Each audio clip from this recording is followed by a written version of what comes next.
decided on 10 points of Vinaya. These 10 points of Vinaya, whether a monk is allowed to accept money for himself, and they said no.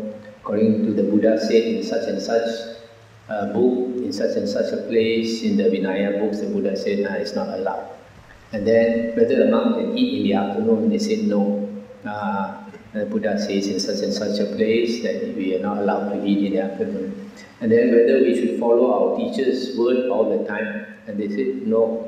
If what the teacher says or the preceptor says is in accord with what the Buddha says in the suttas and the Vinaya, then we follow him. But if what the teacher or the preceptor says contradicts the Buddha's words in the suttas and the Vinaya, we don't follow him, we only follow the Buddha. So these 10 points were all voted in favor of the stricter monks. So after that the meeting ended. So the stricter monks, actually there are less of them.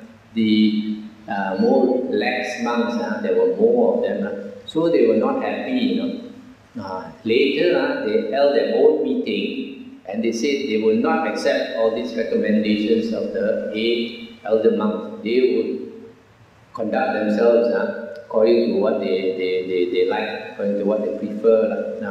So, in other words, they broke off from these good practicing monks. From here, the first schism started, first schism of the Sangha. The Sangha split into 2 groups. Originally, the Sangha was just one, but now it's split into 2 groups. This is called the basic schism. In Chinese, they call it the Fen Lian. So, this happened about 100 years after the Buddha's passing away. Now you notice here, these two schools, these 2 sects, the stricter sect is called Theravada. They follow the word of the Thera, the elders. The majority, the other group, where they have more monks, is called the Mahasamghika, because the Sangha is bigger. That's why they're called the Mahasamghika. So in Chinese, the Theravada is called Samchuopu or Chang Lao Pai, and the Mahasamghika is called the Ta Chong Pu. You notice here, actually, these 2 groups, the only difference is in the practice of the Vinaya.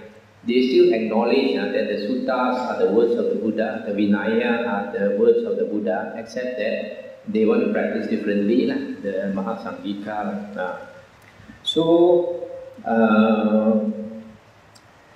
as time went on, slowly, the later monks, after the Buddha's passing away, the Buddha was not there to guide them. They practiced less and less. And then when they practiced less and less, they talk more and more. They begin to cakap banyak. So have a lot of difference of opinions. So from this difference of opinions, these are like different interpretations of the Buddha's words in the suttas and the Vinaya. So they interpret the Buddha's teachings differently. Then they start to break up into more sects, more schools of Buddhism, different Sangha groups. And then by the time of Emperor Asoka, which was about 200 years later, or 218 years later, there were another 18 sects formed from the original 2. In other words, there were about 20 sects, 20 schools of Buddhism by the time of Emperor Asoka. But since the time of Empress Asoka is only about 200 years after the Buddha's passing away, this was still the time of original Buddhism. They were still practicing original Buddhism. It's just that wrong views start to surface. So, in other words, all of them were following the Pali Suttas and the Vinaya. They acknowledge that the Buddha's original teachings are found in the Suttas and the Vinaya.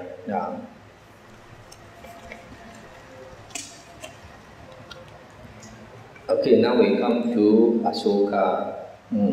According to the Sri Lankan records, the Buddha died in the 8th year of the reign of King Ajatasattu of Magadha. And then the King Ajatasattu's dynasty continued for several generations until the last king was called King Nagadasakara. That means when the Magadha, this dynasty was still strong. So later the Susunaga dynasty started, but lasted a very short time. And then after that the Nanda dynasty started and endured for 22 years. And then in the year 327 BCE, Alexander the Great conquered northwest India. After he conquered into India, there was a lot of disorder. Following the resulting disorder, Chandragupta became king and founded the Mauryan dynasty. He established a strong kingdom over much of India and ruled for 24 years.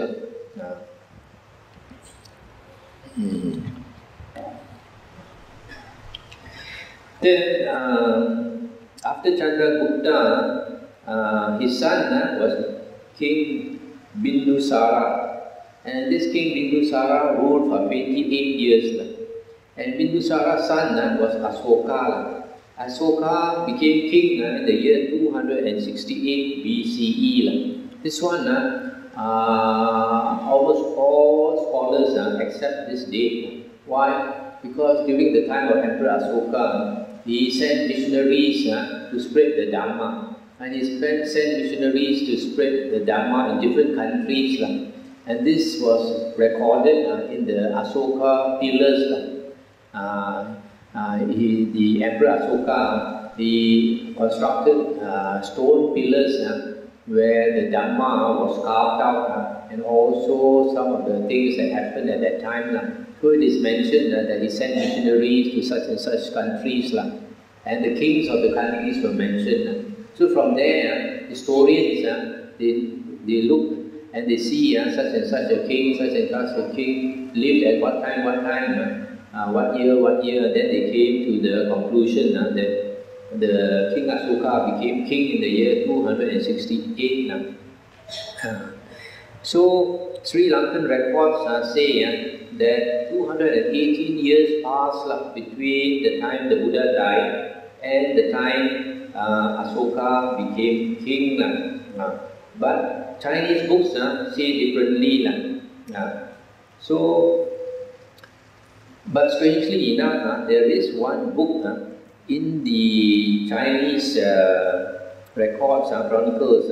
It's called the Ai Wang Chuan, the King Asoka records or King Asoka biography. And there it is stated that from the Buddha's time until Emperor Asoka's time, there were 12 kings of Magadha.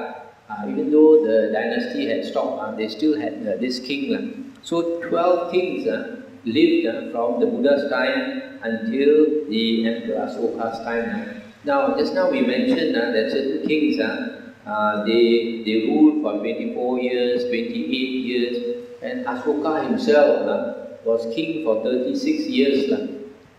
You know, once a person becomes a king, he does not retire, he does not take pension until he dies. Usually that's the case. So that's why most kings, they will rule for 20-something years or 30-something years until they die. That being the case, if 12 kings passed from the time of the Buddha until Asoka, so 200 over years is a reasonable record, but reasonable period. But the Chinese books say only 100 years passed between the time of Emperor Asoka and the Buddha's passing away. In other words, they don't acknowledge that the Buddha passed away around the year 485 BCE. They think it was actually 100 years later, that means around 385 BCE. Now, and one of the reasons they give is that they say